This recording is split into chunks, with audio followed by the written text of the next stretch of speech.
যে যখন আল্লাহ রাব্বুল আলামিনের হুকুমে জান্নাতীরা জান্নাতে চলে যাবে এবং জাহান্নামীরা জাহান্নামে চলে যাবে, জান্নাতীরা জান্নাতে চলে যাবে এবং জাহান্নামীরা জাহান্নামে চলে যাবে।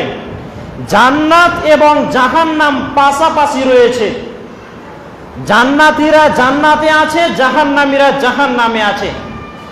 জান্নাতীরা আপোষের মধ্যে কথাবার্তা গল্প গুজব করতে করতে হঠাৎ করে জাহান্নামের দিকে তাকিয়ে দেখবে ওটা আমার ভাই, ওটা আমার বোন, ওটা আমার বাপ, ওটা আমার আত্মীয়, ওটা আমার গ্রামবাসী, পৃথিবীর বুকে একসাথেই বসবাস করেছি, আজকে আমি জান্নাতের ভিতরে চলে এলাম, ওই ব্যক্তিটা জাহান্নামের ভিতরে গেল কেন?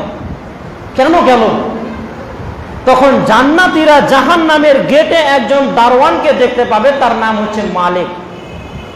সেই মালিক ফেরেশতাকে বলবে, বন্ধুরে ওই ব্যক্তিটা তোমার সামনে দিয়ে জাহান্নামে চলে গেল, কেন জাহান্নামে গেল? পৃথিবীর বুকে এক বাড়িতেই বসবাস করেছি, এক এলাকায় বসবাস করেছি, এক মায়ের পেট থেকে জন্মগ্রহণ করেছি, আজকে আমি জান্নাতের ভিতরে চলে এলাম, ওই ব্যক্তিটা জাহান্নামের ভিতরে গেল কেন? তখন মালিক ফেরেশতা বলবে, বন্ধুরে আমাকে কেন জিজ্ঞাসা করছো?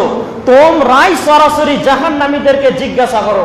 এবার জান্নাতীরা সরাসরি জাহান্নামীদেরকে জিজ্ঞাসা করবে। দলিল আল্লাহ রাব্বুল আলামিন জানেন, মা সালাকাকুম ফি সাকার, রে সাকার নামক জাহান্নামবাসী ভাইয়েরা, পৃথিবীর বুকে এক মায়ের পেট থেকে জন্মগ্রহণ করেছি, এক বাড়িতে বসবাস করেছি, এক এলাকায় বসবাস করেছি, এক গ্রামে বসবাস করেছি, আজকে আমি জান্নাতের ভিতরে চলে এলাম, তুমি আজকে জাহান্নামের ভিতরে গেলে কেন? কেন গেলে? উত্তরটা তোমরা দাও, তোমাদের কাছ থেকে উত্তর চাইছি।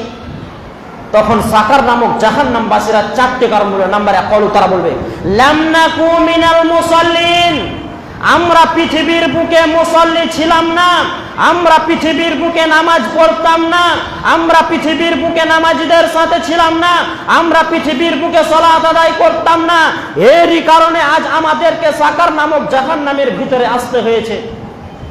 সাকার নামক জাহান্নামবাসীরা 1 নম্বর কারণ বলবে যে আমরা পৃথিবীর বুকে নামাজ পড়তাম না, নামাজীদের সাথে ছিলাম না, এর কারণে আমাদেরকে জাহান্নামের ভিতরে আসতে হয়েছে।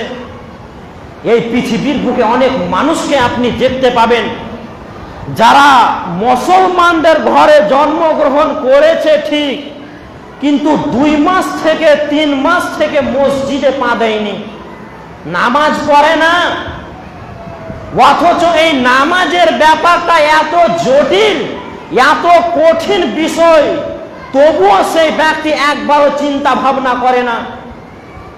জি, এখানে আমার মন বলছে যে সবাই নামাজি আছেন, তো বেনামাজির